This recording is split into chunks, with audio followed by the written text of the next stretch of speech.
retired United States Marine Corps Colonel Mark A. Smith, and author of Raising a Jihadi Generation and founder of UnderstandingTheThreat.com, John Bondillo.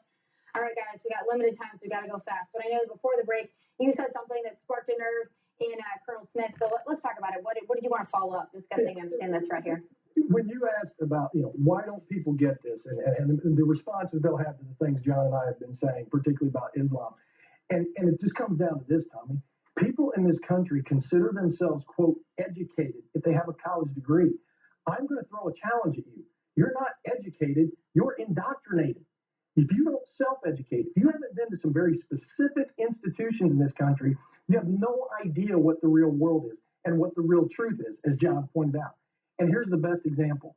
I saw Hillary Clinton on an interview with George Stephanopoulos one day, and this topic came up, and her quote to him was, "You have a college education, you took religious studies, you know what Islam's really about.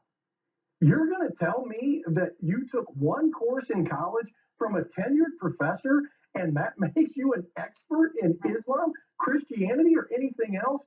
That's our problem, Tommy. People living in the world they want to live in, not the world the way it is." So kudos to John for exposing it for the reality that it is. Can I jump on that real quick? Because there was an LA Times poll that came out several days ago that showed if you had high school or below in education, it's like 54% for Mr. Trump and 30-some% for Mrs. Clinton. If you had some college, it was 50% for Mr. Trump and a few less, a few more percentages for Mrs. Clinton. If you had college, like you graduated college or had advanced degrees, it was well over 54% or something for Mrs. Clinton and in the 30s for Mr. Trump. What the Democrats are saying is that shows that people who are smarter will vote for Mrs. Clinton.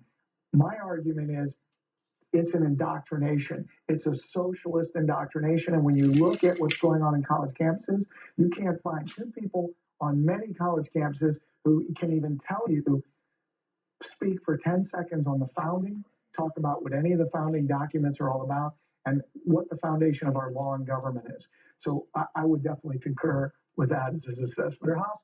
They're hostile to the American way and the Constitution. That's why what scares me about what's going to happen in the long run, no matter who wins, I mean, I could break down how the violence is going to happen in the timeline depending on who wins. But what scares me is if Hillary wins, this idea that people scream, well, we just need to be unified.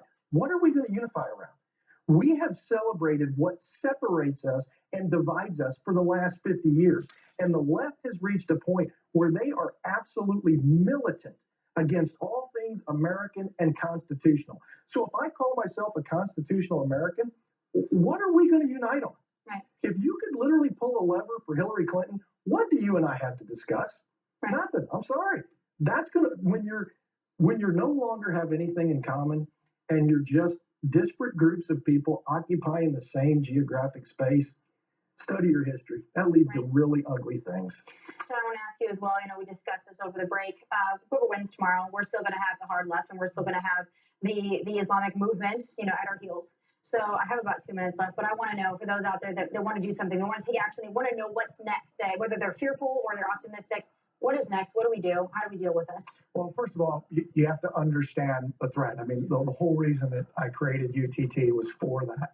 So I think that's starting as a block. We created it to be a resource. So obviously I would encourage people, as I always do, to come to understandthethreat.com. But that's just to get a little glimpse of what's going on. What to expect. First of all, what Mr. Trump or whoever wins has to do. Let's say Mr. Trump wins. That's the beginning. Yes, you have to indict all those unindicted co-conspirators in the Holy Land Foundation trial, but you've got to reach into the bureaucracy and literally yank out the socialists and Marxists that are inside our government.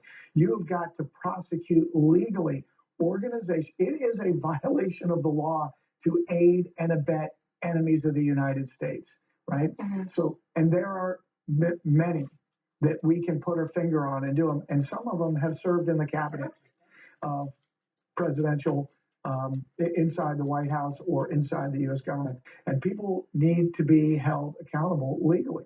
I think it's going to take the kind of change that people aren't willing right now to believe that needs to be done. They're not willing to because they don't want to hurt anyone's feelings, but it's about truth. And I'm going to end it. I've only got 10 seconds left. And what do we always say, Colonel Smith? Political correctness is intellectual dishonesty. Thank you both for being fearless. What Thank you. dream team we have. All right, tomorrow is the day of reckoning, but before you pull a lever, I have some final thoughts. Stay with me. We'll be right back.